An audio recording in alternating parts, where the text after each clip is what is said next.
Hello, Kilukkam വ്ളോഗ്സിൻ്റെ പുതിയൊരു വീഡിയോയിലേക്ക് സ്വാഗതം.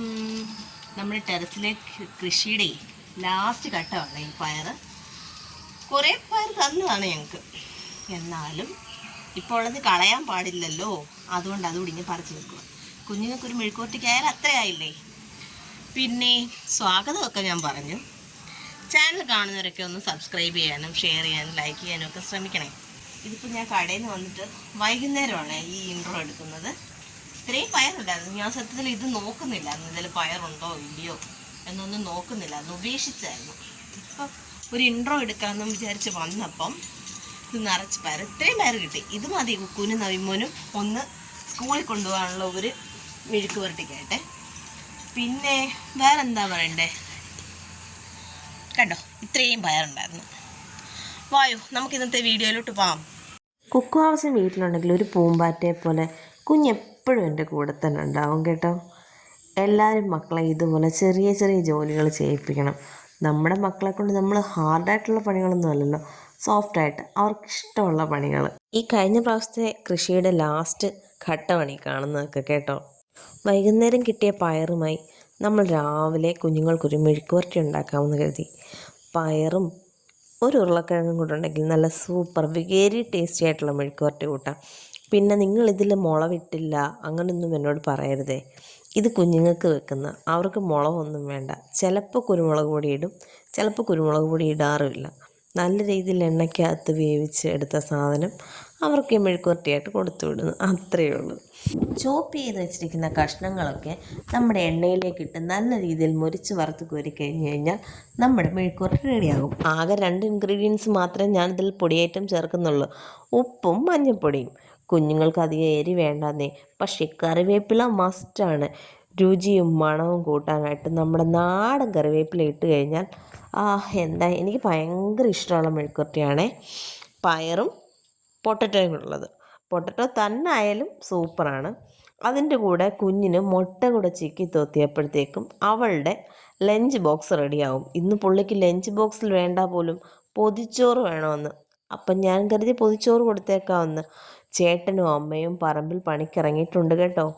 ഞാൻ കൂടെ പോകണം, ഇത്തിരി കൂടി ഒന്ന് ആവട്ടെ എന്ന് കരുതി. കുഞ്ഞുങ്ങളുടെ ലഞ്ച് ബോക്സ് പാക്ക് ചെയ്ത് കഴിഞ്ഞിട്ട് നമുക്കും അങ്ങോട്ട് ഇറങ്ങാം. ഞാൻ ഇപ്പോൾ വാഴയില വെട്ടാനായിട്ട് പോയപ്പോൾ കാണുന്ന രംഗമാണ് ഇത്. സാറ് കുഞ്ഞു തെങ്ങും തൈക്ക് തടവെടുത്ത് വളമിടാനുള്ള പുറപ്പാടിലാണ്. ഏത് ജോലിയായാലും നമ്മൾ ഇഷ്ടപ്പെട്ട് ചെയ്തു കഴിഞ്ഞാൽ അതിലൊരു പ്രത്യേക ആനന്ദം നമുക്ക് കണ്ടെത്താൻ പറ്റും അല്ലേ. പുള്ളി ഇഷ്ടപ്പെട്ട് ചെയ്യുന്ന ജോലിയാണ് അത് കേട്ടോ. ഞാനൊരു വാഴയില വെട്ടാൻ പോവാം. നിങ്ങൾ വിചാരിക്കുന്നുണ്ടാവും ഞാനെന്താ അപ്പുറത്തെ പറമ്പിൽ നിന്നും വാഴയില വെട്ടുന്നതെന്ന്. നമ്മുടെ പാളയത്തോളം വാഴയിലയെല്ലാം മുട്ടനിലയാണ്, അത്രയും വലിയ ഇലയൊന്നും കുഞ്ഞിന് വേണ്ട. പോയി വല്യമ്മച്ചിയുടെ വാഴയിൽ നിന്നും ചെറിയൊരു വാഴയിലയൊക്കെ വെട്ടി ഞാൻ കൊണ്ടുവന്ന് നല്ലൊരു പൊതിച്ചോറ് എങ്ങനെയാണ് തയ്യാറാക്കുന്നതെന്ന് നോക്കിക്കോ.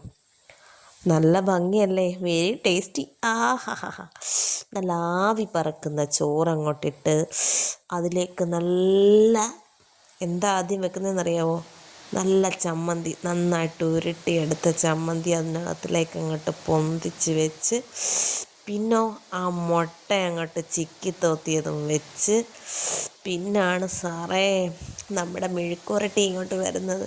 ആ മെഴുക്കുവരട്ടി അതിൻ്റെ മണ്ടയ്ക്കോട്ട് അങ്ങോട്ട് പൊത്തി അങ്ങോട്ട് വെച്ച് ഒരു പീസ് കടുമാങ്ങ അച്ചാറും കൂടെ വെച്ച് കഴിഞ്ഞാൽ സാറേ പിന്നൊന്നും പറയണ്ട.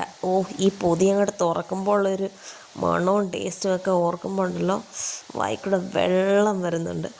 അങ്ങനെ ഞാൻ വെള്ളമൊക്കെ ഒഴുക്കിയിട്ട് അത് മടക്കി പൊതിഞ്ഞ് കുക്കു അവച്ചിക്ക് ലഞ്ച് ബോക്സിൽ കൊണ്ടുവച്ച്, ലഞ്ച് ബോക്സിലല്ല വെച്ചത്, ലഞ്ച് കൊണ്ടുവന്ന കവറിനകത്തിൽ വെച്ചിട്ട് ഞാൻ എവിടേക്ക് പോയി, നമ്മുടെ ജോലി സ്ഥലത്തേക്ക് ഇറങ്ങുകയാണ്.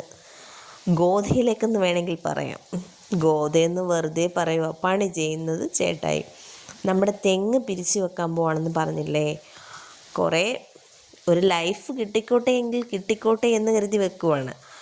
കുഴിയെടുത്ത ശേഷം ആദ്യം ഡോളോമേറ്റ് ഇടുന്നത്, മണ്ണിൻ്റെ pH ബാലൻസ് ചെയ്യാനായിട്ടാണ് നമ്മൾ ഡോളോമേറ്റ് ഇടുന്നത്.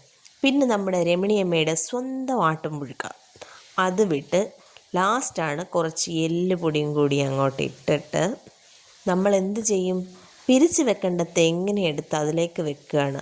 ആരാ നടുന്നതെന്നറിയാവോ, കടയൊക്കെ ഉദ്ഘാടനം ചെയ്യാൻ ചില സെലിബ്രിറ്റികളെ വരുത്തത്തില്ലേ, അതുപോലെ ഞങ്ങളുടെ സെലിബ്രിറ്റി ദാ വരുന്നു വിജയമ്മ. ഇവിടുത്തെ നടിയലിൻ്റെ ഉപജ്ഞാതാവാണ് അമ്മ കുഴിയിലിറങ്ങി തെങ്ങ് വെച്ച് കൊടുത്തു കഴിഞ്ഞ് മണ്ണ് സാറിട്ടോളാമെന്ന് പറഞ്ഞു. എന്നിട്ട് കുഴിക്കകത്ത് നിന്ന് 4 തുള്ളൽ തുള്ളിയിട്ട് പറയുക, ഇന്നത്തെ ലൈക്കൊക്കെ എനിക്കടീന്ന്. നമ്മൾ നടാത്ത തെങ്ങായതുകൊണ്ട് തന്നെ ഈ തെങ്ങെല്ലാം മണ്ണിന് മേളിൽ തന്നെ ഇരിക്കുമായിരുന്നു. ഇത്രയും വളർന്നു എന്ന് മാത്രമേ ഉള്ളായിരുന്നു, അതിൻ്റെ വേരൊന്നും താഴേക്ക് ആയിട്ടില്ലായിരുന്നു. ചേട്ടൻ അതുകൊണ്ടാണ് ഇത് പിരിച്ചത്. എനിക്ക് തോന്നുന്നു ഈ ഒരു തെങ്ങ് മാത്രമേ നല്ല രീതിയിൽ കിളിക്കാൻ സാധ്യതയുള്ളൂ. മറ്റേ തെങ്ങുകളൊക്കെ നട്ടപ്പോൾ ചേട്ടൻ പറഞ്ഞേ, നിങ്ങൾക്ക് ഞാനൊരു ജീവിതം തരുക, നിങ്ങൾ ജീവിക്കുന്നെങ്കിൽ ജീവിക്കൂ, മരിക്കുന്നെങ്കിൽ മരിക്കൂ എന്ന്. എനിക്ക് സത്യത്തിൽ ചിരി വന്ന ഒരു രംഗമായത് കേട്ടോ. ചേട്ടൻ ആ ചവിട്ടി ഉറപ്പിക്കുമ്പോഴത്തെ ആ തുള്ളൽ കണ്ടപ്പോഴേ എനിക്ക് ചിരി വന്നിട്ട് സഹിക്കാൻ വയ്യ ഇപ്പം അത് കണ്ടിട്ട്. ശരിക്കും പറഞ്ഞാൽ അതിൻ്റെ മണ്ണ് നല്ല രീതിയിൽ അവിടെ സ്ട്രോങ് ആയിട്ടിരിക്കാൻ വേണ്ടിയാണ് ആ ചവിട്ടി ഉറപ്പിക്കുന്നത്. ഈ 4 തെങ്ങിൻ്റെ ചുവടും ഇതേപോലെ ചവിട്ടി ഉറപ്പിച്ചായിരുന്നു. പിന്നുള്ള ഒരു തെങ്ങ് ഇതാ കേട്ടോ, ഇത്രയും വലുതായി ഒരിക്കൽ പുഴു കയറി ഇത് പോയ തെങ്ങ. അപ്പം ഞാൻ പറഞ്ഞു എന്നാൽ അതിനൊന്ന് ബ്രൂട്ടീഷൻ ചെയ്തിട്ട് വെക്കാൻ പറഞ്ഞ് തെങ്ങ് ബ്രൂട്ടീഷൻ ചെയ്തതാണ് കേട്ടോ. ഇതും നട്ടത് അമ്മയാണേ. കിളിക്കുമായിരിക്കും, എനിക്ക് അറിഞ്ഞുകൂടാ. പിന്നെ ചേട്ടൻ്റെ വക എനിക്കൊരു പാട്ട്. എന്റെ കുങ്കുമത്തക്കാരച്ചവളെ, എന്നെ കൊണ്ട് ഈ ജോലി എല്ലാം ചെയ്യിച്ചവളെ,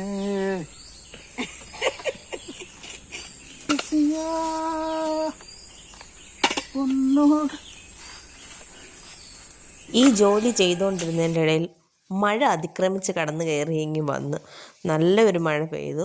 ഏട്ടൻ ഇത്തിരി നേരം മഴ കണ്ടു കഴിഞ്ഞാൽ പിന്നെ വെള്ളത്തിൽ കളി മസ്റ്റാണല്ലോ. കുറച്ച് നേരം വെള്ളത്തിലൊക്കെ കളിച്ച് കഴിഞ്ഞ് കൈയും കാലും ഒക്കെ കഴുകി വൃത്തിയാക്കി പെരക്കകത്ത് പോയി കുളിച്ചൊരുങ്ങി വന്നപ്പം ഇന്ന് എന്തായിരുന്നു, ഇടിയപ്പവും മുട്ടക്കറിയായിരുന്നു. പക്ഷേങ്കിൽ മുട്ടക്കറിയേക്കാട്ടിൽ ടേസ്റ്റ് ഇന്നലത്തെ ബീഫ് കറിക്കായതുകൊണ്ടും സാധനം കുറവായതുകൊണ്ടും ആ ചട്ടി അങ്ങ് വടിച്ചു. പിന്നെ അച്ഛനും മക്കളും കൂടെ ടാറ്റ ഓക്കെ ബൈ ബൈ പറഞ്ഞ് കടയിലേക്ക് പോയി. എൻ്റെ ചാനൽ ഇഷ്ടപ്പെട്ടാൽ സബ്സ്ക്രൈബ് ചെയ്യാനും ലൈക്ക് ചെയ്യാനും ഷെയർ ചെയ്യാനും ഒന്നും മറക്കല്ലേ. Bye bye.